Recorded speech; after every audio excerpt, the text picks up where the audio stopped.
8 stories underground in the middle of London, the British Library stores some of its millions and millions of books. In fact, a copy of every single book printed in Britain is stored here. But being a library means looking forward as well as back, and what none of this reflects is the way in which the internet has changed publishing so much.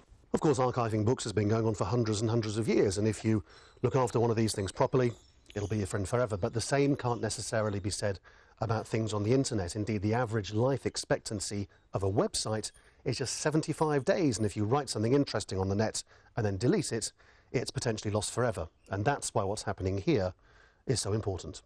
Because they decided to archive the web, everything from the British Dracula Society to the Occupy movement to the Missing Persons Helpline, because not to do so would be to deny future generations a true picture of the diversity of life in Britain. This, for example, is a grassroots political site called 38 Degrees, a sort of modern equivalent of an activist's pamphlet.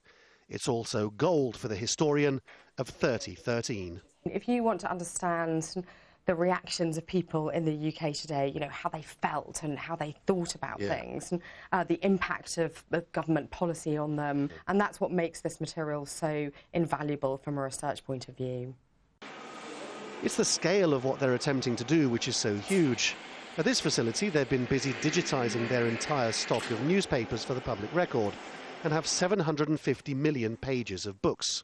But on the internet, with domain names ending in .uk alone, there's 1 billion web pages, and that's what they want to capture for the benefit of history. The items we collected 300 years ago were bought as new, they were what was published, they were current material. It's with a sense of time that we see the real value of that sort of material. What we're collecting digitally today is exactly the same. We'll be collecting this, we'll be preserving it and making it available in 300 years' time. So this is nothing short of the reinvention of the library. This will still exist in the future, but the early history of the internet in Britain will all get stored in here.